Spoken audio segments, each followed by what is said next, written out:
Good evening my dear students and everyone, welcome back to my YouTube channel English with Ravi Sharma. मेरे इस channel English with Ravi Sharma पर आपका एक बार फिर से स्वागत है।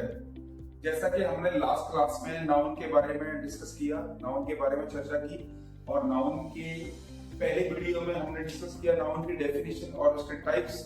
सेकंड वीडियो में हमने उसके काउंटेबल और अनकाउंटेबल कैटेगरी के बारे में चर्चा की। अब उसी सीरीज को हम आगे बढ़ाना चाहेंगे और आज नाउन के अगले सेगमेंट पर जाना चाहेंगे। आज जो मैं आपको बताने वाला हूं वो बहुत मोस्ट इंपोर्टेंट चीज है और वो है noun based on gender, category of noun based on gender. इसमें हम नाउन को यदि जेंडर के बेसिस पे डिवाइड करें, the division of noun based on gender, तो जेंडर के बेसिस पर डिवाइड करें तो उसको चार तरीके से डिवाइड किया जा सकता है। It has four types. पहला है मैस्कुलिन जेंडर, मैस्कुलिन जेंडर। इसे बोल सकते हैं हम मेल रिप्रेजेंटिंग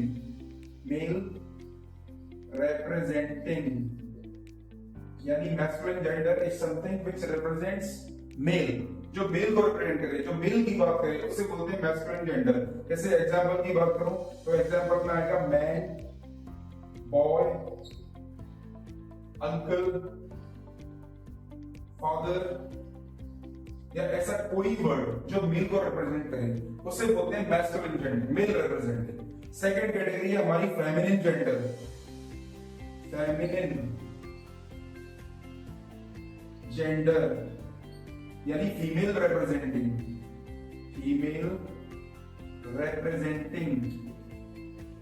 तो इसकी बात की तो ये होता है इट रिप्रेजेंट्स फीमेल, जो फीमेल को रिप्रेजेंट करे उसे बोलते हैं फेमिनिन जेंडर। एग्जांपल में हम इन्हीं के ले सकते हैं। तो पहला हो गया वुमेन, सेकंड हो गया गर्ल, अंकल का बन जाएगा आंट और फादर का बन जाएगा मदर, सिस्टर। इस तरह के एग्जांपल आते हैं फेमिनिन जेंडर में। थर्ड कैटेगरी है हमारी कॉमन जेंडर। कॉमन जेंडर में यदि मैं बात करूं तो कॉमन जेंडर बनता है both male and female representing, both male and female representing, it represents both male and female। ऐसा कोई वर्ड जिसको हम मेल के साथ भी यूज कर सकें, फीमेल के साथ भी यूज कर सकते हैं।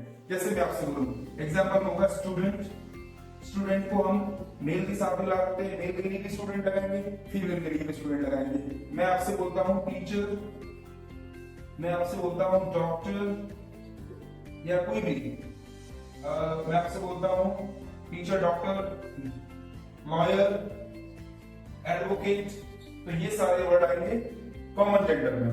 नेक्स्ट है हमारा न्यूट्रल जेंडर। न्यूट्रल जेंडर किसको बोलते हैं? It represents non-living things, तो बोल सकते हैं non-living things representing, जो non-living things को represent करता है, जो it represents non-living things, तो non-living things को जो represent करेगा उसे बोलते हैं न्यूट्रल जेंडर। एग्जांपल में मैंने पहनी हुई है वॉच, मार्कर, टेबल, चेयर। तो यदि हम नाउन को जेंडर के बेसिस पर डिवाइड करें, नाउन का जेंडर के बेसिस पर डिवीजन करें, तो it can be divided into four category. पहला है मैस्कुलिन जेंडर। मैस्कुलिन जेंडर की बात की तो मेल रिप्रेजेंटिंग में ऐसे वर्ड आएंगे जो मेल को रिप्रेजेंट करेंगे, मैन, बॉय, अंकल, फादर, सन, ये सारे वर्ड आएंगे मैस्कुलिन जेंडर में। सेकंड है हमारा फेमिनिन जेंडर, फीमेल रिप्रेजेंटिंग में जो वर्ड आएंगे वो आएगा women, girl, aunt, mother, daughter, ये सारे वर्ड आएंगे फेमिनिन जेंडर में। कॉमन जेंडर की बात करेंगे, it represents both male and female representing student, teacher, doctor, lawyer, advocate. ऐसा कोई भी वर्ड जिसको हम मेल और फीमेल दोनों के साथ लगा सकते हैं, यूज कर सकते हैं, उसे बोलते हैं कॉमन जेंडर। और नेक्स्ट है हमारा neutral gender, NEUTR, neutral gender, non living things representing watch, marker, table, chair. इसमें ऐसी चीजें आएंगी जो नॉन लिविंग थिंग्स को रिप्रेजेंट करती हैं, जिनमें लाइफ नहीं होती है। तो यदि हम इन पर एरर्स की बात करें कॉम्पिटिटिव एग्जाम्स में कई ऐसे एरर्स पूछे गए हैं जो उन पर बेस्ड हैं। जैसे मैं आपके सामने कुछ examples I would like to put on this particular board. I will give you some examples regarding और बेस्ड ऑन दीज कॉन्सेप्ट्स। तो जैसे students I have written 5 sentences based on this concept। Gender specific और noun, gender के basis पर noun को divide करते हैं। इस कॉन्सेप्ट पर मैंने आपको 5 सेंटेंसेस लिख के दिए जिनमें आपको एरर फाइंड आउट करना है। एग्जामिनेशन में इस तरह से पूछे जाते हैं, आपको ए पार्ट, ये बी पार्ट, ये सी पार्ट और ये डी पार्ट, किस स्मार्ट पार्ट में एरर है, और यदि किसी पार्ट में एरर नहीं है तो आपका आंसर होगा ई, नो एरर, जो लास्ट वाला पार्ट होता है। तो हम देखते हैं the actress received his award from the director. तो जब आपके सामने दिया है एक्ट्रेस, तो एक्ट्रेस चूंकि है फेमिनिन जेंडर, तो उसके लिए हमें हिज का प्रयोग नहीं करना पड़ेगा, हर का प्रयोग करना पड़ेगा। सेकंड देखते हैं, the king told the servants that she would go for hunting. अब किंग की बात है, किंग है मैस्कुलिन जेंडर, मेल रिप्रेजेंटिंग, तो मेल रिप्रेजेंटिंग के लिए आपको यहाँ पर प्रोनाउंस के लिए ही का प्रयोग करना पड़ेगा। तो सेंटेंस में आंसर होगा ही।